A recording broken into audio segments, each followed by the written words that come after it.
Mars punya dua satelit yang kita kenal sebagai Phobos dan Deimos. Selain bentuknya yang aneh, kedua satelit ini nggak punya keistimewaan. Tapi jangan salah dulu. Rupanya para saintis baru aja mengamati fenomena aneh di permukaan Phobos. Tapi mereka belum bisa ngasih penjelasan lebih lanjut. Kira-kira itu fenomena apa ya? Ada kaitan apa dengan sejarah tata surya kita? Kita cari tahu yuk. Phobos dan Deimos ditemukan oleh astronom asal Amerika Serikat bernama Asaph Hall. Nama ini berasal dari nama para dewa Romawi dan Yunani, seperti semua planet di tata surya kita. Yang terkenal misalnya Mars dan Ares sebagai dewa perang. Makanya, satelit Mars juga dinamai sesuai dengan nama kedua putra Ares, yaitu Phobos dan Deimos. Dua nama cantik ini sebetulnya punya makna nyeremin loh, yaitu ketakutan dan horor. Pada tahun 1971, teleskop Mariner 9 milik NASA mengambil foto Phobos dan Deimos untuk pertama kalinya. Kita jadi tahu kedua satelit ini nggak mirip bulan. Keduanya punya bentuk dan orbit yang aneh. Selain itu, cuma Phobos dan Deimos lah satelit di tata surya kita yang paling dekat ke planet induknya. Namanya juga anak-anak dari induknya kan? Meski jaraknya sangat dekat ke Mars, Phobos dan Deimos nggak kelihatan jelas dari permukaan planet merah. Bentuk Mars yang bulat menghalangi Phobos dan Deimos dari pandangan kita. Meski diamati dari ekuator Mars, Phobos lebih kelihatan mirip asteroid biasa dan Deimos mirip bintang. Kedua satelit ini jauh lebih kecil dari bulan kita. Phobos dan Deimos adalah satelit terkecil dan paling redup di seluruh tata surya kita. Padahal, nama yang disandangnya termasuk tokoh besar loh. Tapi masih ada masalah yang belum terjawab. Para saintis melakukan rekonstruksi sejarah ruang angkasa berdasarkan jejak-jejak yang ditemukan di objek ruang angkasa. Adanya lekukan, goresan, dan retakan bisa ngasih tahu mereka peristiwa yang terjadi miliaran tahun silam. Selama bertahun-tahun, para saintis meyakini Phobos dan Deimos sebagai satelit kembar, seperti prototipe Yunaninya. Tapi kemudian, pengorbit Viking milik NASA merilis foto-foto baru. Saat itulah mereka menemukan perbedaan mencolok pada kedua satelit ini. Permukaan Phobos dipenuhi galur besar, berupa rangkaian lubang dalam yang memanjang dari ujung ke ujung. Lalu, apa yang harus dipermasalahkan?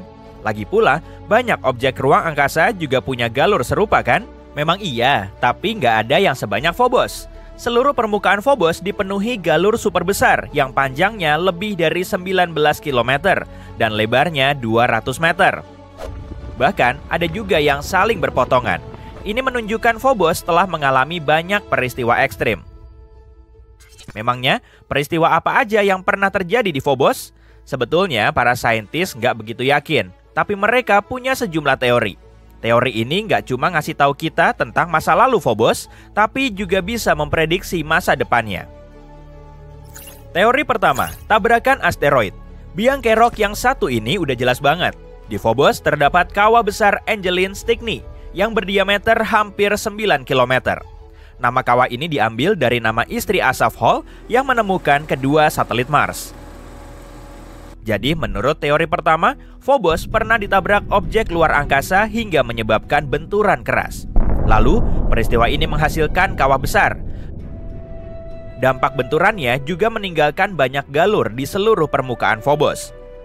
Awalnya, teori ini sangat meyakinkan, tapi para saintis bisa mengamati titik lemahnya. Mereka sudah tahu semua galur Phobos nggak terbentuk di dalam kawah, tapi di sebelahnya. Jadi, galur tersebut nggak terbentuk oleh tabrakan. Lalu gimana dengan galur yang saling berpotongan? Memangnya itu cuma kebetulan? Para saintis melanjutkan pencarian mereka. Teori kedua, penyebabnya adalah puing-puing ruang angkasa. Gak seperti teori pertama, teori kedua menyatakan bahwa galur Phobos nggak secara langsung disebabkan oleh tabrakan.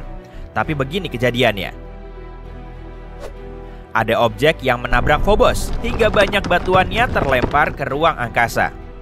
Sebagian batuan lenyap di semesta dan sebagiannya kembali ke Phobos. Dengan lintasan yang sangat miring, batuan ini bisa menabrak atau melompati Phobos sampai jauh. Karena gravitasi Phobos sangat lemah, serpihan batu ini nggak bisa berdiam di permukaannya. Serpihannya terus bergerak ke sana kemari selama bertahun-tahun.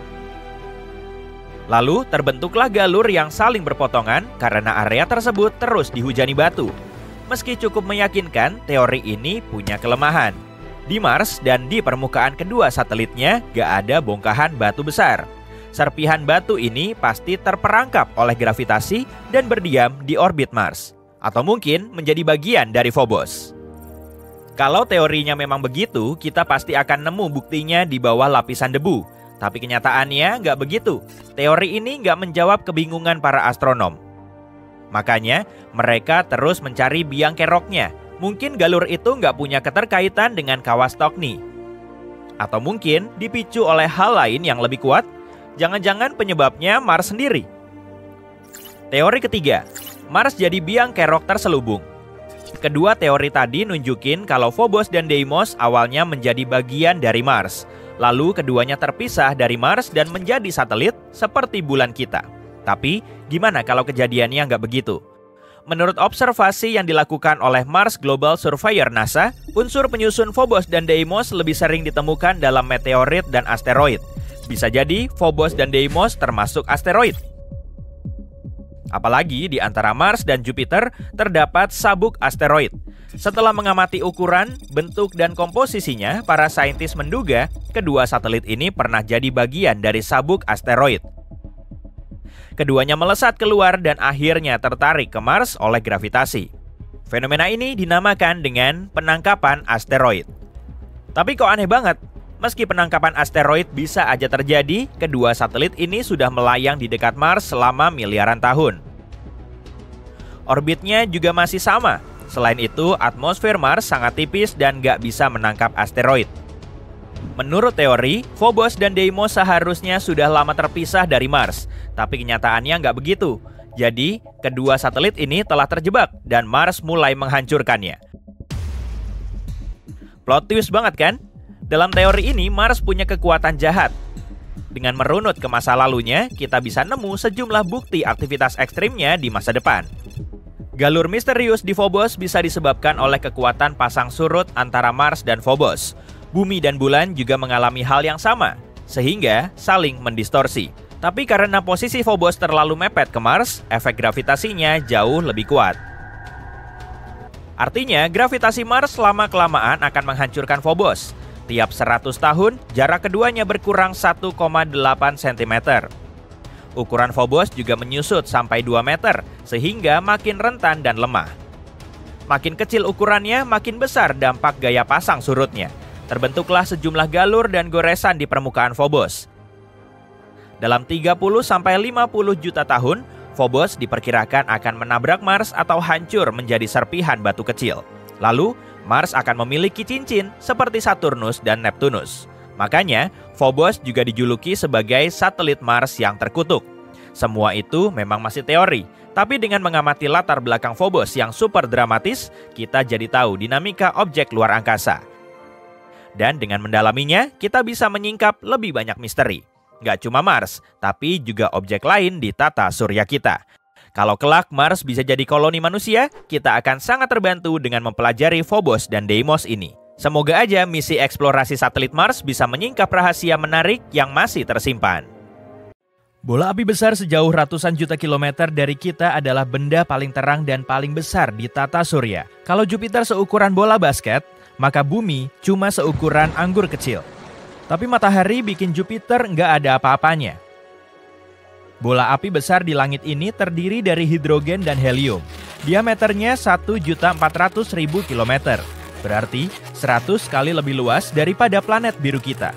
Permukaan matahari memiliki suhu 5.540 derajat Celcius dan intinya mencapai 15 juta derajat. Sementara itu, bulan lebih mudah dipahami dengan diameter sekitar 3.500 km, berarti kurang dari seperempat diameter bumi. Bulan kelihatan cukup besar di langit karena merupakan benda yang paling dekat dengan kita. Tapi, gimana kalau keadaannya berubah dan bulan tiba-tiba jadi lebih terang daripada matahari? Yuk bahas beberapa kemungkinannya. Kemungkinan pertama, kalau bulan lebih terang dari matahari, malam akan lebih terang daripada siang.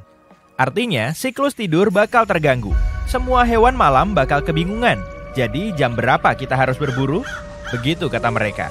Di kutub utara dan selatan yang ekstrim, siang dan malam berlangsung berbulan-bulan. Jadi orang yang tinggal di wilayah ini udah tahu rasanya tidur jam 11 malam dengan matahari yang bersinar terang. Tapi kita bakal sulit membiasakan diri. Misalnya kamu lagi berkemah dan nyiapin makanan enak, lalu nyiapin diri kamu buat malam yang gelap. Waktu kamu melewati hutan, kamu nemu tempat yang punya pemandangan danau dan langit terang. Jam 7 malam, kamu menyalakan api buat bakar-bakar, lalu menyiapkan teleskop. Masalahnya, waktu matahari terbenam, bulan bahkan bikin langit lebih terang. Emang sih nggak sepanas yang kamu kira, karena bukan sinar matahari langsung, tapi tetap aja panas. Kemungkinan kedua, suhu pasti akan naik. Artinya, salju bakal mencair lebih cepat. Tunggu, ada apa nih? Pertama-tama salju di gunung akan mencair, lalu diikuti dengan tudung kutub. Karena panas banget, permukaan laut akan naik dan menenggelamkan pulau-pulau terpencil di samudra. Kota pinggir pantai akan terendam, dan semua orang akan tinggal lebih jauh dari pantai. Kemungkinan besar, ini bakal memengaruhi ekonomi dunia. Nggak akan ada lagi musim dingin, berarti nggak ada aktivitas musim dingin kayak ski, snowboarding, atau lempar salju. Hewan dan tumbuhan di seluruh dunia juga terpengaruh. Dunia akan jadi gurun besar. Air akan langka selama bertahun-tahun, tapi orang-orang bakal nemu cara buat menjaganya. Kemungkinan ketiga, bosan banget duduk di meja kerja. Kamu mengalami kerugian, penjualan kacamata hitam ternyata nggak setinggi yang kamu kira. Tapi kemudian, bulan tiba-tiba jadi lebih terang dari matahari, dan semua orang harus pakai kacamata hitam ini seharian waktu keluar rumah. Kamu langsung kebanjiran pesanan kacamata hitam. Jadi, kamu merekrut lebih banyak pegawai dan bisnis kamu berkembang. Akhirnya, kamu jadi pengusaha kacamata terbaik di negara ini. Kita dilarang menatap langit baik siang maupun malam. Kota dipenuhi visor besar buat mengurangi kecerahan setiap hari. Kacamata hitam punya berbagai ukuran dan bentuk sesuai jam. Ada yang seperti kacamata pelindung, ada juga yang mirip helm besar. Kemungkinan keempat, atmosfer bulan tipis banget sampai nggak mengandung apa-apa. Kayak gurun di bumi, nggak ada awan yang menurunkan hujan. Makanya udaranya selalu panas atau dingin. Iya, gurun terbesar di dunia adalah Antartika yang merupakan gurun tandus dan dingin, beda dari gurun Sahara. Jadi, kalau kamu masih mau mendarat di bulan, coba pikirin lagi deh. Orang yang kerja di stasiun luar angkasa internasional harus nyari kantor baru. Bulan bakal terlalu terang buat mereka yang jaraknya deket banget.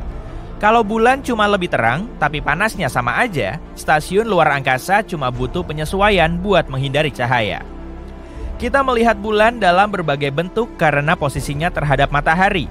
Bulan nggak berputar kayak bumi. Bulan nempel sama kita dan selalu nunjukin sisi yang sama. Jadi bergantung pada posisi satelit kita pada bulan itu, kita bakal mengalami malam terang saat bulan purnama dan malam akan relatif bersinar sepanjang bulan itu.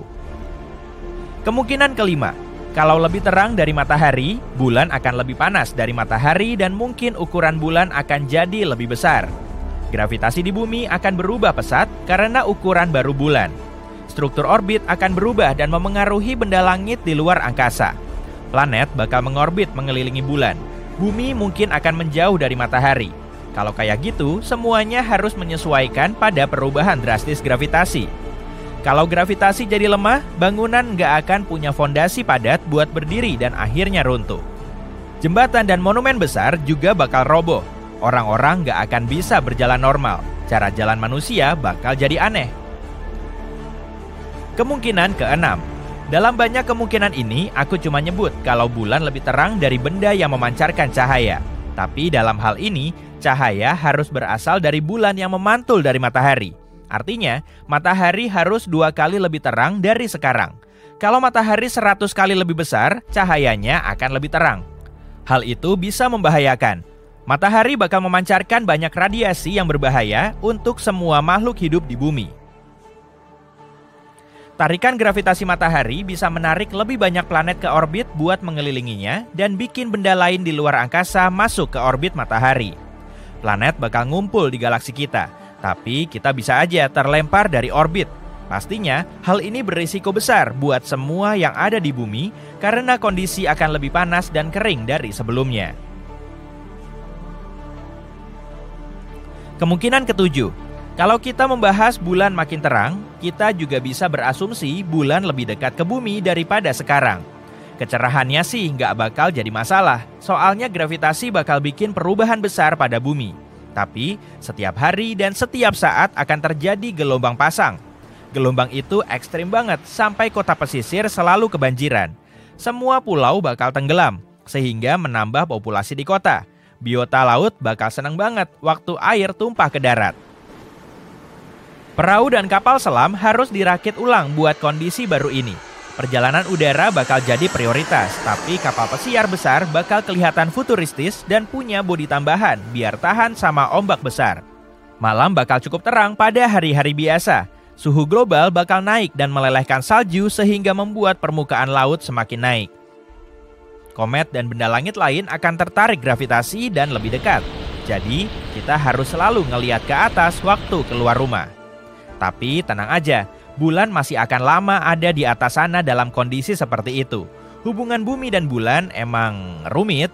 Untungnya kita cuma punya satu satelit alami. Planet lain di tata surya punya banyak satelit yang mengelilinginya. Bahkan ada beberapa yang sebesar bumi. Bayangin kalau beberapa satelit itu memengaruhi planet kita. Tapi itu kita bahas nanti aja ya.